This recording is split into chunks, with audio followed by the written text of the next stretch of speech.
for me to be successful in my career in juvenile justice, in DYS? I used to interview a lot of people, even when I was at DYS, and particularly if they were college educated, they would be coming in, what do you want to do?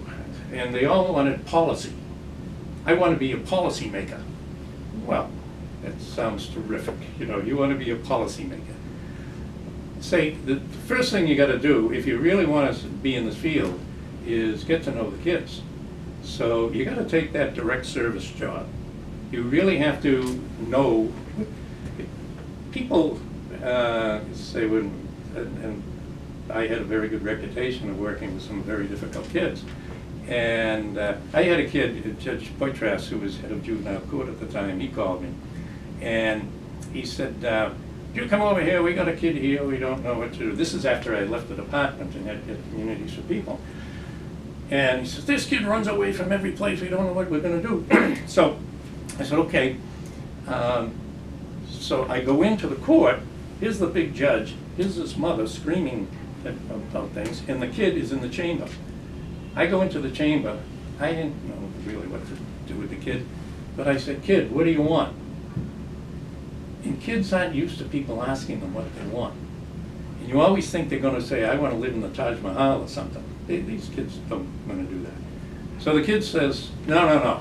He says, and he'll tell you what he doesn't want. "I don't want any effing school. I don't want any effing group home. I didn't ask you what you didn't want. Tell me what you want." And so we go through this whole thing, and finally he says something like, "I want to go home." I said, "Well, do you hear that woman screaming out in the courtroom? That's dear old mom. You ain't going home. You know, judge, no, it's things are too bad. What do you want?" Well, what kids want, they want an apartment.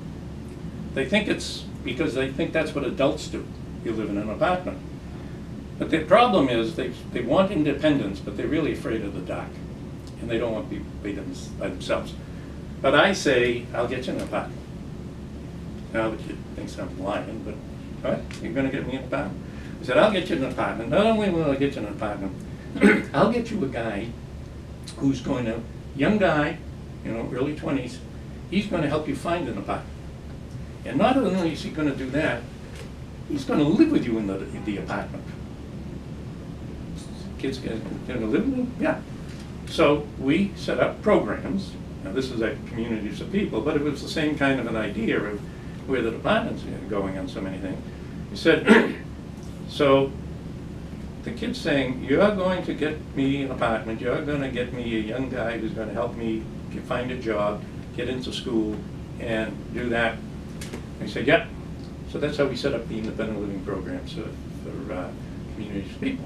And you've got to go back and talk to the kid, and you get to know the kid. And then if you really get to know kids and how to deal with kids and everything else, then someday you might get on a committee and do something in policy, if you want to do something in policy. But you really have to get to know where the kids are at. And I think for the people who are, the staff who are working in DYS now, it's still a challenge. A lot of people like to work with latency age kids. A lot of people like to work with disabled kids. A lot of people like to do that. Not that many people like to work with teenagers. And particularly, they don't like to work with mouthy teenagers. And it is true that sometimes the kids are not very respectful. And if you're in a situation where you really want everybody to say you're a great guy, this isn't particularly the field for you. But it is the time, it really is the time when you can have a tremendous impact on these kids. So I think the concern that you always have to have is when you're talking about teenagers, and particularly when you're talking about DYS kids, you've got a whole society which still is saying, well, wait a minute, the kid is, you know, it is still juvenile corrections, you know, so he is in that. So he's got that kind of an image anyway. And the tendency is if the kid, and I've heard staff say it over the years, after all we've done for you, you could do this to us, you ran away, you this, you that. You take it as a personal affront or something, and the first thing that you could start doing, and it's why the department has to be so vigilant all the time, is you take it out on the kid.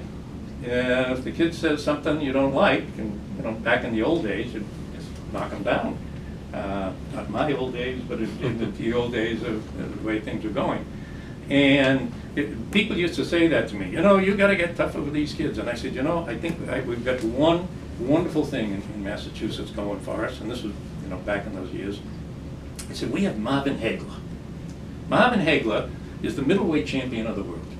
And by your theory, I could get him a special contract. And he can rehabilitate the entire state in about a week just by beating them up. It doesn't work. So you've got to have the staff that are really in there saying, we're here because we really love the kids. Thank you for that. So my last question is,